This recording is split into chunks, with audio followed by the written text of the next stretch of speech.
Hello दोस्तों, आप लोग का स्वागत करते हैं अपने चैनल देसी डिटेल्स ओनली के एक और न्यू फाइनेंशियल वीडियो में। आज की वीडियो में बात करेंगे, हमारे एक सब्सक्राइबर है जिनका काफ़ी समय से कमेंट आ रहा था। उन्होंने कहा था कि मुझे 30 लाख का होम लोन चाहिए, वो भी एचडीएफसी बैंक से।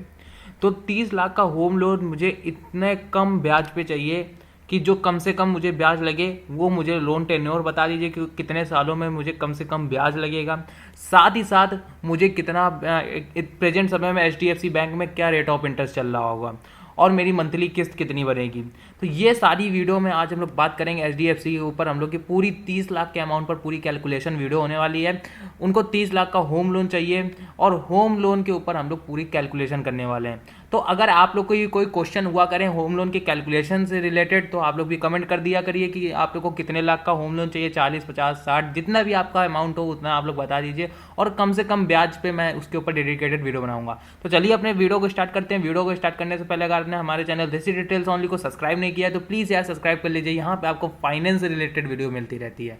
तो पहले चलते हैं अपने ईएमआई कैलकुलेटर पर। इसकी लिंक सिंपली आपको डिस्क्रिप्शन में मैं दे दूंगा या तो कमेंट बॉक्स के फर्स्ट कमेंट में पिन कर दूंगा, ठीक है। यहाँ पे आने के बाद आपको इस ईएमआई कैलकुलेटर का यूज हम लोग हर एक लोन की प्लानिंग करने में करते हैं। सिंपली हम लोग को होम लोन चाहिए तो होम लोन वाला ऑप्शन सेलेक्ट कर लेना है। अदरवाइज यहाँ पे बहुत सारे ऑप्शन है, home loan, personal loan, car loan. तो हम लोग को होम लोन चाहिए, होम लोन हमने डाल दिया। अब हमको कितने लाख का चाहिए? 30 लाख का, ठीक है। तो 30 लाख का हमने होम लोन ले लिया। अब 30 लाख का जो होम लोन है, अब रेट ऑफ इंटरेस्ट एचडीएफसी का क्या चल रहा है वो हम लोग को पता नहीं है। एचडीएफसी जो बैंक है ये प्राइवेट सेक्टर की काफ़ी पॉपुलर बैंक है। तो जो लोग जो भाई साहब लोग होते हैं तो गवर्नमेंट सेक्टर में अगर जाते हैं तो एसबीआई बैंक से ज़्यादा प्रेफर करते हैं। अदरवाइज एचडीएफसी बैंक, यार जो अगर प्राइवेट सेक्टर में जा रहे हैं तो उनको एचडीएफसी बैंक काफ़ी ज़्यादा रिकमेंड होती है। तो यार एचडीएफसी एक आप लोग को मिनिमम रेट ऑफ इंटरेस्ट पे दे रही होती है। जैसे अगर आप वुमेन है तो आप अगर 30 लाख का लोन करवाते हैं तो आपको जो रेट ऑफ इंटरेस्ट लगेगा वो 8.10% से लेकर के 8.60% तक का लगेगा, एज पर आपके सिविल स्कोर पर, ठीक है। तो सिविल स्कोर अगर आपको नहीं पता है अपना सिविल स्कोर आपका क्या है तो लिंक मैं डिस्क्रिप्शन में दे दूंगा, जिससे आप लोग अपना सिविल स्कोर भी चेक कर सकते हैं। अगर आप फॉर अदर्स हैं, अगर वुमेन नहीं है और अदर्स हैं, अदर्स में आते हैं, तो आप अगर 30 लाख का लोन लेते हैं तो आपको जो रेट ऑफ इंटरेस्ट लगेगा 8.15% से लेकर के 8.65% एज पर सिविल स्कोर, ठीक है। तो जो भाई साहब हैं अपने, वो वुमेन है कि मैन, ये मेरे को पता नहीं है। तो हम लोग एक मिनिमम रेट ऑफ इंटरेस्ट ले लेते हैं जो चल रहा है 8.10%, ठीक है। 8.10% का रेट ऑफ इंटरेस्ट चल रहा है। ये इंटरेस्ट बिल्कुल मिनिमम है और ये बिल्कुल मिनिमम लग रहा है। और अदर कोई सिविल स्कोर अगर आपका लगता है, आप लोग जो सिविल स्कोर डालिएगा वो अपना अपना चेक करके डालिएगा, ठीक है। मैंने यहाँ पे मिनिमम इसलिए लिया है क्योंकि मैं एक रैंडम सिविल स्कोर उठा लेता हूँ जो आप लोग को मिनिमम आपको तभी, जो सिविल स्कोर मिनिमम होता है वो आपको, मतलब कि जो रेट ऑफ इंटरेस्ट होता है वो मिनिमम आपको तभी लग रहा होता है जब आपका जो क्रेडिट स्कोर है या सिविल स्कोर है वो एक्सीलेंट की कैटेगरी में होता है, ठीक है। 750 से अबव होता है जब आपका सिविल स्कोर, तब आपको जो एक rate of interest, minimum rate of interest से आपको लोन प्रोवाइड हो जाता है। तो यहाँ पे हमने रेट ऑफ इंटरेस्ट डाल दिया, होम लोन का अमाउंट डाल दिया 30 लाख रुपए और यहाँ पे रेट ऑफ इंटरेस्ट डाल दिया। अब हम लोग को लोन टेन्योर डालना, लोन टेन्योर हम लोग डाल देते हैं 30 लाख का। पहले 30 लाख का लोन है तो हम लोग 30 सालों के लिए लेके देखते हैं। काफ़ी ज़्यादा ह्यूज टाइम ले लेते हैं, काफ़ी बड़ा टाइम ले लेते हैं, काफ़ी बड़ा टाइम पीरियड लेते हैं अपने लोन का। तो देखते हैं कि हम लोग की मंथली किस्त कितनी जा रही होती है। तो जब हमने 30 लाख का लोन 8.10% के रेट ऑफ इंटरेस्ट से 30 सालों के लिए लिया, तो भाई साहब यहाँ पे काफ़ी ज़्यादा हम लोग की मंथली किस्त काफ़ी ज़्यादा आई, 22,000 रुपये, जो कि 30 सालों के लिए काफ़ी कम है, ठीक है। तो काफ़ी है, 30 सालों के लिए लिया तो हम लोग को काफ़ी कम ब्याज, हम लोग की मंथली किस्त जा रही है 22,222 रुपये। और जो हम लोग को टोटल ब्याज देना पड़ रहा है 30 सालों में 30 लाख के अमाउंट पर, वो देना पड़ रहा है 50,75,000 रुपये। भाई देख रहे हो कितना ज़्यादा ब्याज है। मतलब कि जो आपने अमाउंट लिया है, जो आपका प्रिंसिपल अमाउंट 30 लाख रुपए है, उससे ज़्यादा आप लोग को उसका ब्याज देना पड़ रहा है, मतलब कि 50 लाख रुपए, जो कि काफ़ी ज़्यादा है। अगर इसको परसेंटेज के अकॉर्डिंग इस सर्कल में आप लोग देखते हैं कि आप लोग ये सर्कल में देखिए कि कितना ज़्यादा, मतलब कि प्रिंसिपल अमाउंट आपका ये 37% है और ये आपका 22% आपका ब्याज है। तो ब्याज आपका 62% और 37% आपका प्रिंसिपल अमाउंट। तो काफ़ी ज़्यादा आप लोग को यहाँ पे ब्याज देखने को मिल रहा है। अब यार तब जा करके अगर देखा जाए तो आपके जो आपको पूरी बैंक को, एचडीएफसी बैंक को जो आप टोटल पेमेंट करेंगे वो 80,75,000 रुपये देना पड़ेगा। तो यार ये तो बात सही है कि आप लोग तो चाहेंगे नहीं कि ये आप लोग को मंथली किस्त जा रही है और साथ में साथ आपको ये जो ब्याज लग रहा है, ये आप लोग रिकमेंड करें 30 लाख का लोन 30 सालों के लिए लें, तो यार मैं ये रिकमेंड नहीं करूँगा। अगर आप लोग अफोर्डेबल हैं, आपकी जो मंथली सैलरी है वो काफ़ी कम है, तो आप लोग यार ये 30 लाख का लोन 30 सालों के लिए ले सकते हैं, अदरवाइज मैं तो रिकमेंड नहीं करूँगा। अब हम लोग 30 लाख का लोन सीधे हम लोग 5 साल घटाते हैं, 5 साल घटाने में हम लोग को कोई प्रॉब्लम नहीं होगी। 5 साल घटाते हैं तो आप लोग देखिएगा 30 लाख का जब हम लोग ने लोन 30 सालों के लिए लिया तो हम लोग को 50,075 देना पड़ रहा है और मंथली किस्त 22,222 जा रही थी। अब हमने सीधे 5 साल घटा दिए, मंथली किस्त कितनी बढ़ी 23,354 रुपए। अब हमने 50 लाख जा रहा था 40 लाख कर लिया, 5 साल घटाने से 10 लाख का अमाउंट घटा।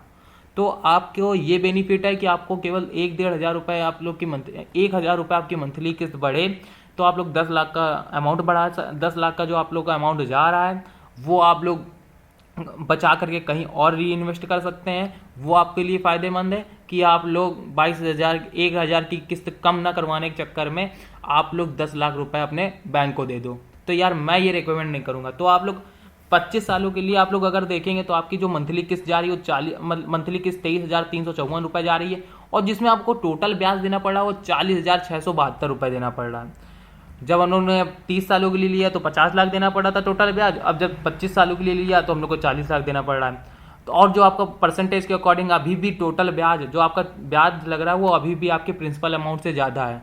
तो मिनिमम तो हम लोग करेंगे तो 25 लाख का अमाउंट हम लोग सीधे कर देते हैं 23 सालों के लिए, ठीक है। तो 23 सालों के लिए किया तो हम लोग की 23,998 रुपये सैलरी और 2 साल केवल घटाए तो हम लोग की 36,23,497 रुपये हम लोग का टोटल ब्याज जाएगा।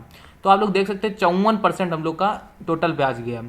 तो भाई जो है उसको हम कहते हैं कि 20 सालों के लिए लेते हैं 30 लाख का अमाउंट 20 सालों के लिए, कोई हम लोग को दिक्कत वाली बात नहीं है। और 30 लाख का अमाउंट 30 लाख का अमाउंट हम लोग 20 सालों के लिए लेंगे तो हम लोग की जो मंथली किस्त जाएगी वो 25,280 रुपये जाएगी और जिसमें हम लोग ने अपना अमाउंट बचाया 20 लाख रुपए, तब हम लोग को जाकर के जो हम लोग का टोटल ब्याज लगेगा वो लगेगा जाकर 30,67,255 रुपये, जो कि काफ़ी कम है, ठीक है। 20 लाख रुपए हम लोग ने बचा लिए अपने 10 साल कम करने पर। तो देख सकते हैं 5 साल कम किए तो 10 लाख अमाउंट घटा और 5 साल और कम किए तो 20 लाख का अमाउंट हम लोग का बच गया। अब यही सोचिए कि आपने अगर अपनी मंथली किस्त 2,000 रुपये बढ़ा ली तो 2,000 बढ़ाने पे आप लोग को कितना ज़्यादा बेनिफिट हो रहा है। 2,000-3,000 बढ़ाने से आप लोग अपना 20-30 लाख रुपए बचा सकते हैं। तो अगर 2,000 के लिए बात करी जाए तो आप लोग के हर महीने अगर 1,000 रुपये 2,000-3,000 बढ़ी तो पाते हैं 36,000। तो 2 सालों 3 सालों में कितना अंतर आ जाएगा भाई आप लोग कैलकुलेट कर सकते हैं। इतना आपका अमाउंट भी नहीं जा रहा है, अगर प्रिंसिपल अमाउंट देखा जाए तो वो इतना भी नहीं जा रहा है। तो यार ये होता है रेट ऑफ इंटरेस्ट का बवंडर, समझ रहे हो। तो ये आप लोग कभी भी देखिएगा कि इतना ज़्यादा ह्यूज अमाउंट आप लोग बैंक को ना दिया करिए, क्योंकि जब भी लोन लें तो एक दफ़ा अपने जो आपने लोन लिया है उसको प्रायोरिटी ज़्यादा दें और थोड़ा बहुत अपना ऊपर नीचे करके घर का खर्चा चलाएं और अपने लोन को चुकाएं। देखो होम लोन के लिए कभी भी मैं ये नहीं कहूँगा कि लोन ना ले, होम लोन यार एक सबकी प्रायोरिटी होती है, तो होम लोन के भी आप लोग लोन हमेशा लो, लेकिन एक डिसेंट अमाउंट पे ब्याज दो, इतना ज़्यादा ब्याज नहीं। लोन लेने के बाद लोन को प्रायोरिटी ज़्यादा देनी चाहिए, तो ओके। अब हम लोग ने 20 सालों के लिए लिया, अब यही 20 सालों का अमाउंट अगर हम थोड़ा कम कर देते हैं 20 सालों के लिए, अगर कुछ भाइयों के लिए हम यहाँ पे चलो 20 सालों के लिए ना लेकर के 18 सालों के लिए करते हैं, तो 18 सालों में हम लोग की मंथली किस्त 26,000 रुपये जा रही है। मान लीजिए कि अगर आपकी 50,000 रुपये सैलरी है तो आप सीधे इसको अगर 50,000 सैलरी अगर आपकी 26,000 आपका ब्याज जा रहा है, मंथली किस्त जा रही है, तो आपको कोई प्रॉब्लम नहीं होगी, जिसमें आप 27 लाख रुपए मतलब कि आपने 23 लाख रुपए अपने बचा लिए। अब यहाँ पे आप देख सकते हैं कि जब 20 सालों के लिए ले रहे थे तब भी ब्याज ज़्यादा हो रहा था, देख सकते 50% से, और वो 49% था। अब हमने 18 सालों के लिए लिया तो हम लोग का देख सकते हैं कि अब ये 47% आ गया। टोटल ब्याज हम लोग को जो ब्याज लग रहा है वो हम लोग के प्रिंसिपल अमाउंट से काफ़ी कम लग रहा है। तो काफ़ी कम नहीं है, थोड़ा कम लग रहा है, लेकिन लग रहा है। 3% का हम लोग को डिफरेंस देखने को मिल रहा है 2 साल घटाने पर। अब यही हम 1 साल और घटा देते हैं, मतलब 2 साल और घटा देते हैं, तो आप लोग देख सकते हैं 44%, 6% का डिफरेंस देख रहा है और 23 लाख रुपये हम लोग को टोटल ब्याज देना पड़ रहा है। तो अगर आपका हो सके, अगर आपकी मंथली सैलरी 50,000 रुपये है तो अगर 30-40 हज़ार रुपये भी होगी तो 10,000 में आराम से आप लोगों का खर्चा चल सकता है। तो आप लोग देख सकते हैं हमने 15 सालों के लिए लिया तो हम लोग की मंथली की 28,843 रुपये हुई, और जिसमें हम लोगों ने अपना क्या मतलब कि 29 लाख रुपये बचा लिया, समझ रहे हैं ना। 19 लाख रुपये बचा लिया, जिसको हम लोग कहीं और भी इन्वेस्ट कर सकते हैं। तो भाई यार ये चीज़ें समझा करो, काफ़ी ज़्यादा डिफरेंस होती हैं। 29 लाख रुपए, भाई भाई भाई भाई 29 लाख रुपए बचाना कोई मामूली बात नहीं है। तो ये मैं भाई को कहूँगा, जो भाई का कमेंट आया था वो 30 लाख का लोन या तो 20 सालों के लिए लें या तो फिर 15 सालों के लिए लें, नहीं तो और भी अगर कम करना चाहते हैं 15 सालों से तो या तो वो 12 सालों के लिए लें। 12 सालों में देख सकते हैं, मतलब 30,000 अगर उनकी मंथली की जा रही है तो 13 सालों के लिए ले सकते हैं। ठीक है, 13 सालों के लिए हाँ आराम से, या तो 20 सालों के लिए लें, 15 सालों के लिए लें या तो 13 सालों के लिए लें। तो उनमें उनमें जो उनका टोटल ब्याज देना पड़ेगा वो देना पड़ेगा 18,60,943 रुपये। अगर देख सकते हैं 10 सालों के लिए लेते हैं तो उनको जो टोटल ब्याज देना पड़ेगा 13,86,839 रुपये। उनकी जो मंथली किस्त जाएगी थोड़ी ज़्यादा हो जाएगी, 36,570 रुपये।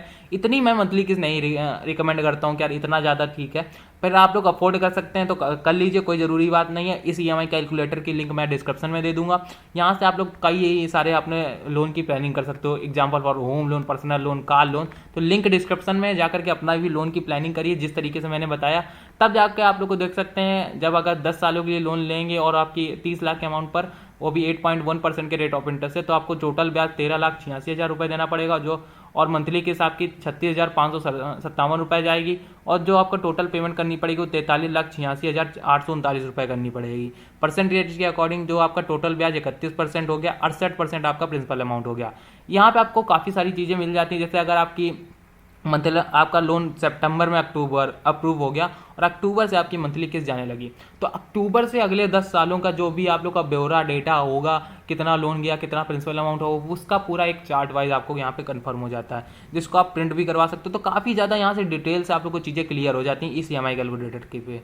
तो काफ़ी ज़्यादा ये अच्छा लगा, इनका इंटरफेस भी काफ़ी सिंपली है, जिसको आप लोग काफ़ी आसानी से इसको यूज कर सकते हैं।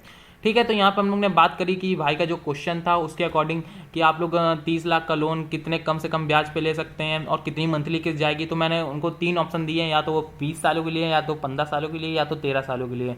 तो ये पीरियड काफ़ी अच्छे हैं। अगर उनकी तब भी काफ़ी ज़्यादा सैलरी है तो वो 10 सालों में ही कंप्लीट कर सकते हैं। ठीक है, तो मिलते हैं किसी और इंपॉर्टेंट वीडियो के साथ, तब तक के लिए गुड बाय और जय हिंद जय भारत। अगर आपके कोई क्वेश्चन हुआ करें तो आप लोग कमेंट कर सकते हैं, अदरवाइज चैनल पर नए हो तो चैनल को सब्सक्राइब कर लीजिए और वीडियो को लाइक कर दीजिए। मिलते हैं किसी और इंपॉर्टेंट वीडियो के साथ, तब तक के लिए goodbye, have a good day.